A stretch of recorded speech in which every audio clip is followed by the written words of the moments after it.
성도가 가는 길이라는 제목으로 오늘 사도행전 16장 16절에서 32절 말씀 함께 보도록 하겠습니다.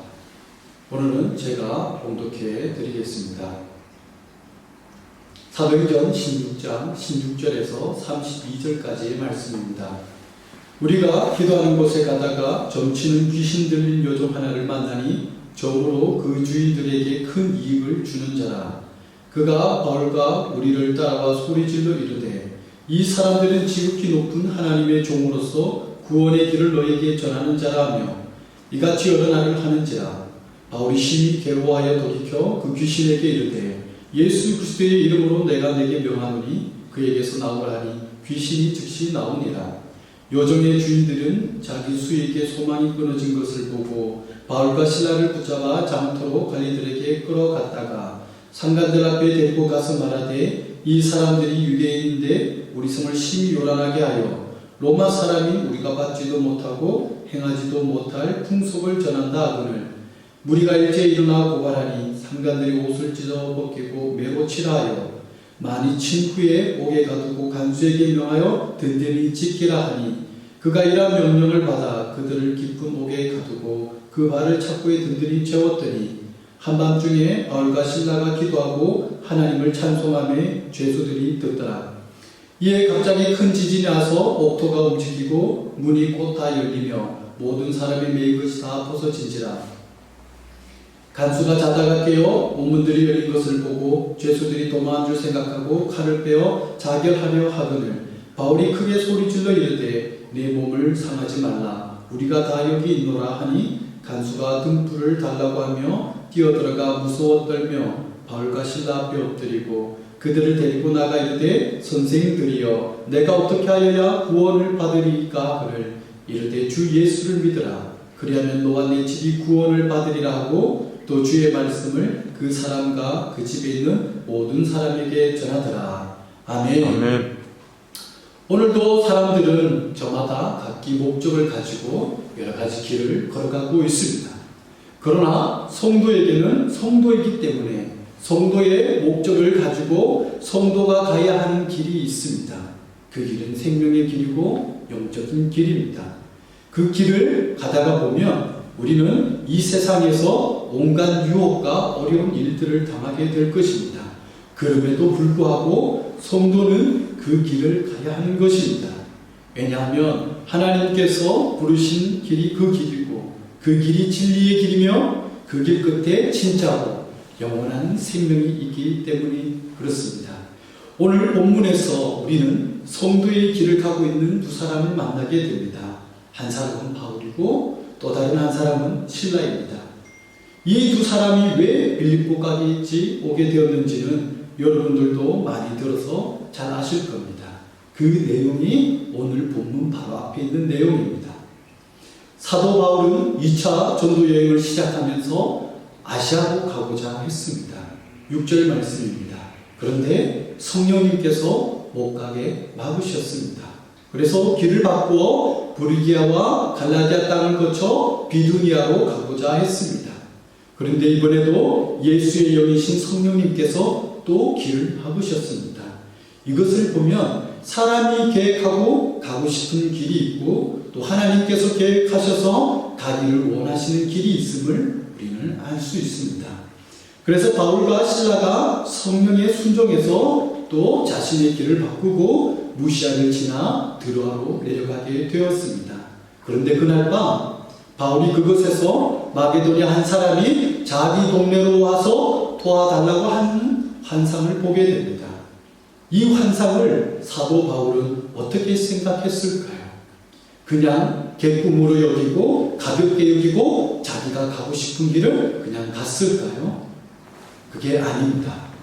10절에서 사도 바울은 그 환상을 보았을 때 그곳이 저 사람들에게 복음을 전하라고 하나님께서 부르신 곳이라 생각하고 곧 그 길로 가기를 힘썼다고 기록이 되어 있습니다.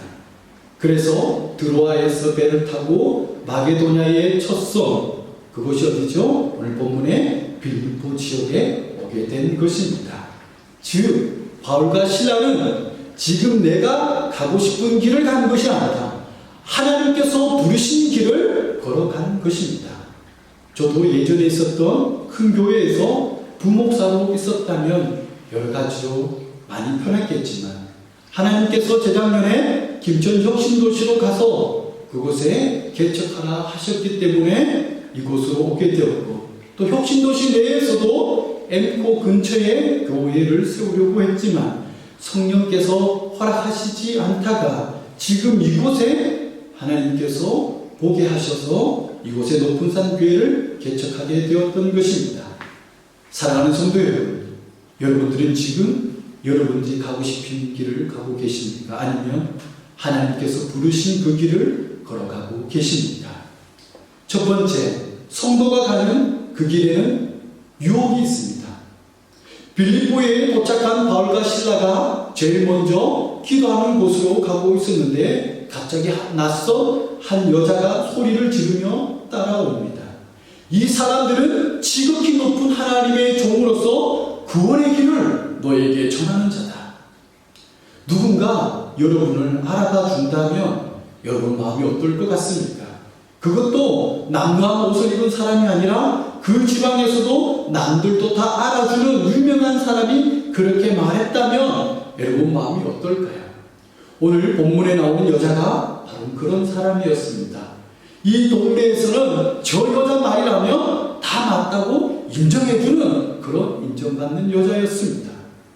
시장님이나 맘카페 운영자나 김천에서 유명하다고 하는 사람이 우리 앞에 나타나서 당신을 보니 앞으로 한국교회의 큰 지도자가 될 것 같습니다.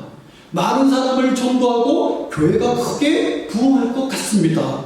라고 했다면, 만약 저였다면 마음속으로 역시 날 알아봐 주는군 하고 마음이 들떠서 보다 많은 사람들에게 내가 이런 사람입니다. 저 사람이 하는 얘기를 들었지요? 라고 전파하며 혁신도시에서 쉽게 많은 사람들이 몰려올 것을 기대하며 마음이 들떴을 것 같습니다. 그런데 오늘 바울과 실라는 이 여자의 말을 무시해버리고 그냥 기도하던 길을 가버립니다. 그것도 이 여자 때문에 심히 괴로워했습니다. 왜 그랬을까요? 이 여자가 틀린 말을 한 것도 아니고 아군이 나타난 것 같은데 바울과 실라는 도대체 왜 무엇 때문에 괴로워하며 그냥 가던 길을 갔을까요? 그것은 바로 그 말을 하는 대상과 의도 때문이었습니다. 사실 이 여자는 어떤 사람이죠? 귀신 들린 사람입니다. 귀신의 지배를 받고 있는 사람이고 귀신의 능력을 행하고 있는 사람이었습니다. 우리 주위에서도 볼 수 있듯이 진짜 귀신 들린 사람들이 있습니다. 귀신 들린 점쟁이는 초인적인 능력을 가지고 있습니다. 이 여자도 그 귀신의 능력으로 이 지역에서 유명해졌고 부자들과 함께 살고 있었습니다. 그러나 오늘 본문은 이 여자를 여종이라고 부르고 있습니다. 두 가지 면에서 노예인데 첫 번째는 영적인 면에서 귀신의 종이었습니다.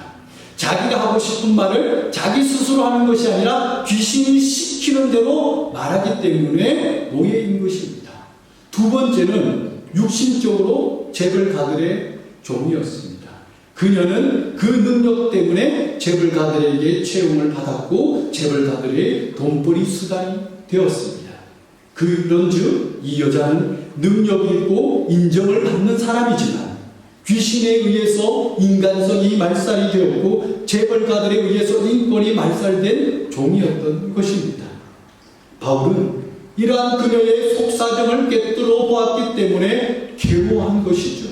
그녀의 뒤에는 귀신이 있었고 그녀가 한 말은 다 귀신이 한 말이었기 때문입니다. 귀신이 누구입니까? 하나님을 대적하는 자 아닙니까? 그러니까 이 여자가 한 말은 겉으로는 다 맞는 말 같고 나의 아군이 된 것처럼 보이지만 실제로 그 의도 속에는 정말 복음을 인정하고 복음을 받아들이려고 하는 것이 아니라 성도가 가는 그 복음의 길을 방해하고자 하는 것입니다. 성령 충만한 사도 바울은 그것을 간파하는 것이죠. 유명한 사람이든지 재벌가이든지 누구든지 교회를 인정해주고 우리 편을 들어준다고 해서 그것이 다 우리에게 유익한 것이 아니라는 겁니다. 그런데도 수많은 성도들은 그것을 모르고 세상의 여론과 세상의 권력이 인정을 해주면 그것을 기뻐하고 세상 사람들과 함께 가고 싶어 합니다. 그것이 성도가 가는 길에서 만나게 되는 첫 번째 유혹입니다. 기독교의 진리를 말하는데 우리가 왜 세상의 여론을 살피고 예배로 모이는데 코로나든 뭐든 왜 언론과 기관의 눈치를 봐야 하는 것일까요? 여론이 기독교에 대해서 아무리 좋은 평판을 내려준다고 해서 그것 때문에 성도가 되고 교회가 되는 것이 아닌데도 우리는 왜 자꾸 그런 것들이 신경 쓰일까요? 그러나 바울과 실라는 귀신의 그러한 의도를 파악하고 하나님께서 부르신 기도의 길, 예배자의 길을 오늘 꿋꿋이 걸어가고 있습니다. 세상이 너를 인정해 줄 테니까 너도 우리와 함께 가자. 그 말에 동조하는 순간 우리는 무엇을 하게 되는 것일까요? 그것은 우리의 믿음과 우리의 복음을 세상 사람들이 인정해 줘야 비로소 복음이 되고 성도가 되는 것으로 만들어버리는 어리석은 일을 우리가 만드는 것입니다. 성도의 명예를 여론에 맡기고 권력에 맡기고 결국 그 뒤에 있는 배경 마귀에게 맡겨버리게 되는 것이죠. 그러나 성도는 여론이나 권력이 인정해줘서가 아니라 하나님께서 우리를 불렀기 때문에 성도인 것입니다. 그러므로 여론을 따라가는 길이 아니라 하나님께서 부르신 길을 가는 게 성도입니다. 언론이 성도를 비방한다고 실패한 성도도 아니고 정부기관에 순종해서 인정받는다고 해서 성공한 교회가 아니라 예배의 길로 하나님 앞에 서는 사람이 성도이고 교회인 것이죠. 그러므로 우리는 세상이 우리를 어떻게 평가하는가가 기준이 아니라 하나님께서 우리를 어떻게 판단하실지가 우리의 기준이 되어야 하는 것입니다. 그것이 바로 성도가 가는 길의 방향성이죠. 여러분은 그럼 지금 어떠한 기준으로 여러분의 삶의 길을 걸어가고 계십니까? 두 번째로 성도가 가는 길에는 고난이 있습니다. 바울과 실라는 하나님의 기준을 가지고 귀신을 향해서 소리를 질렀습니다. 예수 그리스도의 이름으로 내가 너에게 명하노니 그에게서 나오라. 그러자 귀신이 즉시 나왔습니다. 이 모습을 보면 원본 그림이 떠오르지 않습니까? 바로 귀신을 쫓아내시던 예수님의 모습이죠. 즉 바울과 실라는 지금 예수님이 행하신 그 길을 따라가고 있는 겁니다. 성도는 주님이 가신 길을 따라가야 합니다. 사도 바울은 귀신에게 노예가 된 여자에게 자유를 주었습니다. 그렇다면 그 다음에는 어떤 이야기가 전개되어야 할까요? 바로 복 아니겠습니까? 만약에 여러분들이 신앙생활하다가 이런저런 유혹을 물리치고 한 영혼 구원하고 교회를 성장시켰다면 여러분은 하나님 앞에 무엇을 기대하시겠습니까? 하나님 주시는 보상 아니겠습니까?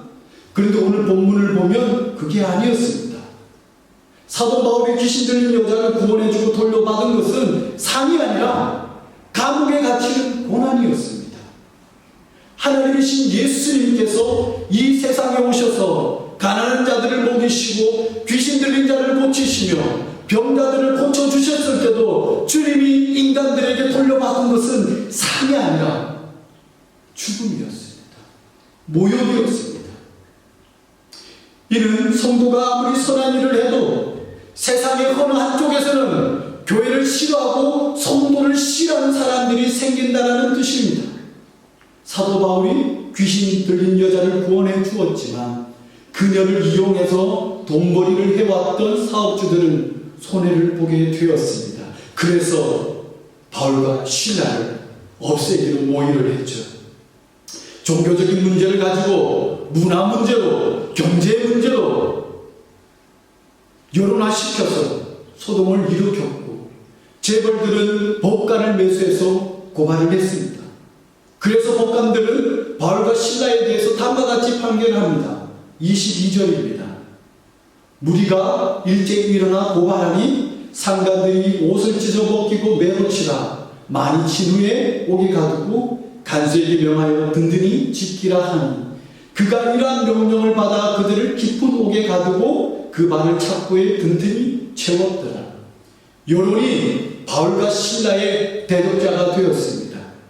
그 길을 먼저 걸어가신 예수님께서도 대제사장과 장로들이 예수님을 죽이려고 총독 빌라도에게 넘겨주니 빌라도가 이르되 그러면 그리스도라는 예수를 내가 어떻게 하랴? 그들이 다 이르되 십자가에 못 박혀야 하겠나이다.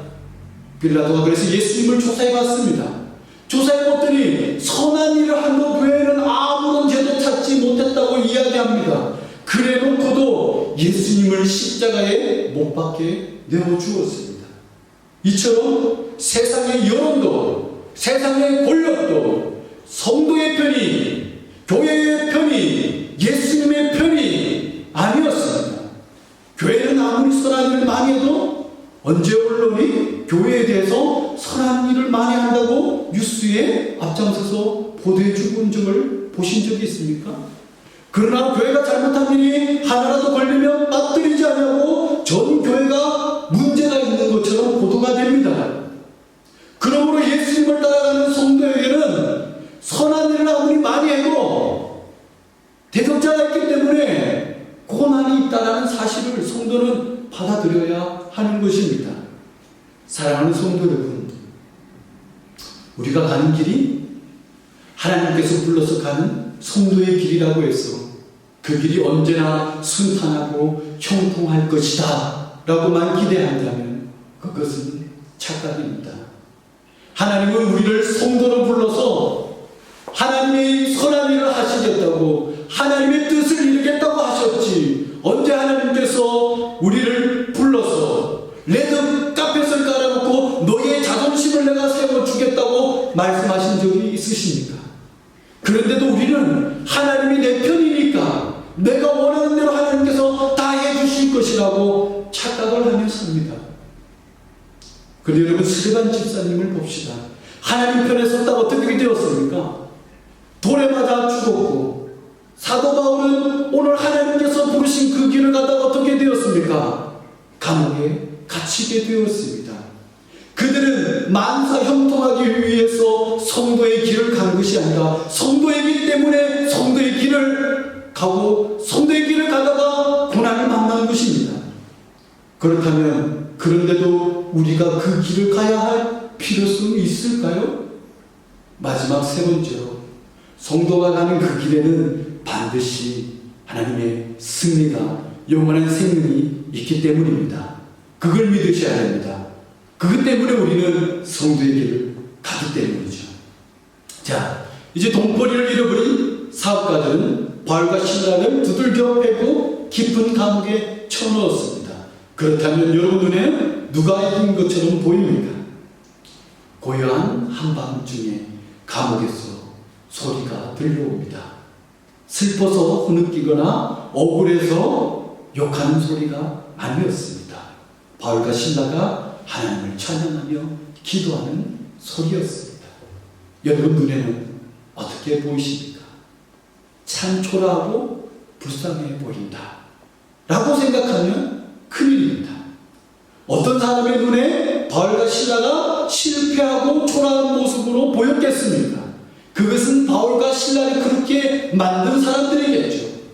혹여나 우리 중에 누군가 성도의 길을 걸어가다가 고난을 당해서 바울과 신라를 바라보는 눈으로 불쌍하게 쳐다본다면 그 사람은 바울과 신라를 감옥에 쳐넣었던 세상의 여론과 권력자의 눈으로 보고 있는 것입니다. 다른 말로 말하면 세상의 가치관으로 성도를 보고 있다는 증거가 되겠죠. 그러면 이번에는 성도의 시각으로 한번 봅시다. 아우성 치던 여론이 잠잠해졌습니다. 권력을 휘두르던 재판관들과 재벌들의 목소리도 잠잠해졌습니다. 그런데 이제 바울과 신라의 목소리는 점점 커지고 있습니다. 어떻게? 할렐루야 찬양하며 하나님께 감사하는 소리가 점점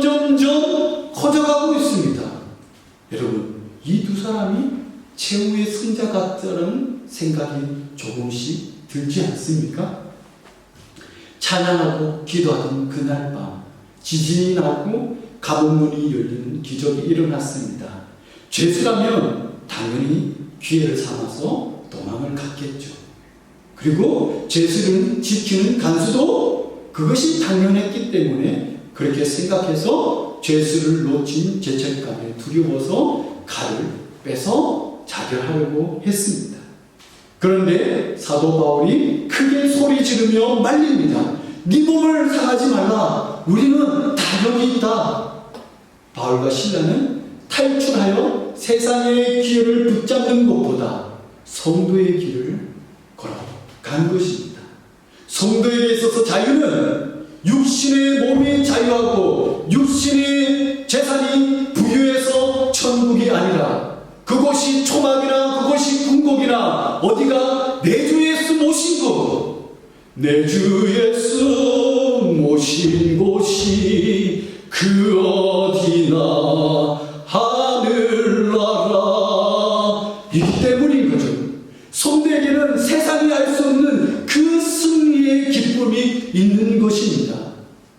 이전까지 승리자 같았던 간수가 패배자 같아 보였던 바울과 신라 앞에 엎드리게 되었습니다. 누가 이겼습니까? 바울과 신라가 이겼죠. 성도의 길에도 고난이 있지만 최후의 승리는 언제나 성도의 길에 있는 것입니다. 사탄이 예수님의 발 뒤꿈치를 물어서 3일 동안 하나님 아버지와 떨어지는 그 영적의 사망의 아픔을 주었지만 결국 승리는 사탄의 사망의 권세를 깨고 3일 만에 부활하신 우리 주 예수 그리스도께서 성취하셨습니다. 주님의 승리가 꼭 주님을 따르는 우리들의 승리인 것이죠. 선생들이여 내가 어떻게 하여야 구원을 받으리이까? 우리가 성도의 길을 묵묵히 가다 보면 언젠가는 우리를 알아보는 사람들이 하나둘씩 생겨날 것입니다. 나도 당신처럼 예수님 믿으면서 살고 싶습니다. 무릎 꿇는 사람들이 생길 것입니다. 그러나 성도가 성도의 길을 가지 않으니까 맛없는 소금보도 세상 사람들이 성도를 무시하는 겁니다. 그러니 고난이 있더라도 성도는 성도의 길을 가야 하는 것입니다. 그 길에 진짜 승리가 있기 때문이죠. 그날 밤 간수의 온 집이 예수님을 믿고 구원이 임해서 크게 기뻐하였다라고 오늘 본문은 마치고 있습니다. 사랑하는 성도 여러분, 이제 말씀을 정리하고 마치겠습니다. 우리 모두는 이 세상 누구나 가는 넓은 길을 가면 안 됩니다. 이 세상 사람들과 다른 가치관을 가지고 살아가야 합니다. 나를 위해서 하나님을 믿는 성도가 아니라 세상의 길을 가는 사람, 그런 사람은 세상의 길을 가는 종교인일 뿐입니다. 하나님의 뜻보다 세상의 여론과 권력을 신경 쓰면서 가는 길은 성도의 길이 아닙니다. 하나님께서 부르신 성도는 주님 가신 길을 따라가는 자들입니다. 그런데 그 길에는 어려움이 있다는 것이죠. 유혹도 있다는 것이죠. 신앙을 흔드는 유혹들이 있고 믿음을 무너뜨리는 고난도 있습니다. 그러나 신자가 가는 그 길에는 최후의 승리가 있다는 것을 기억하셨으면 좋겠습니다. 성도의 목적은 어떻게 해서든지 내가 잘 사는 데 있는 것이 아니라 어떤 대가를 내가 지불해서라도 성도다운 성도가 되는 데 목적이 있는 것입니다. 세상 사람들이 원하는 것을 얻고 싶고 세상 사람들의 인정을 받고 싶은 유혹을 이겨내십시오. 우리가 세상 신앙생활 하면서 무언가를 많이 이루어야 승리자가 되는 것이 아닙니다, 여러분. 진짜 성도의 길을 간 사람들은 다 일찍 죽었어요. 성도는 성도의 길을 가고 있는 것 그 자체가 이미 승리한 것입니다. 왜냐하면 그 길에 승리하신 우리 주 예수님께서 성도들과 함께 그 길을 걸어가고 계시기 때문입니다. 그렇기 때문에 그 길에만 서 있다면 저는 앞선 성도라도 뒷선 성도라도 다 괜찮습니다. 다만 한 사람이라도 빠짐없이 우리 높은단교회 성도들 모두 그 성도의 길에 서 있을 수만 있다면 그렇게 되기를 원하는 마음으로 우리 모두 다 서로 격려하며 기도해주며 함께 손잡고 갔으면 좋겠습니다. 아멘. 승리의 그날을 우리 기억하면서 우리 다 함께 승리의 길을, 성도의 길을 걸어갑시다. 아멘. 기도하겠습니다.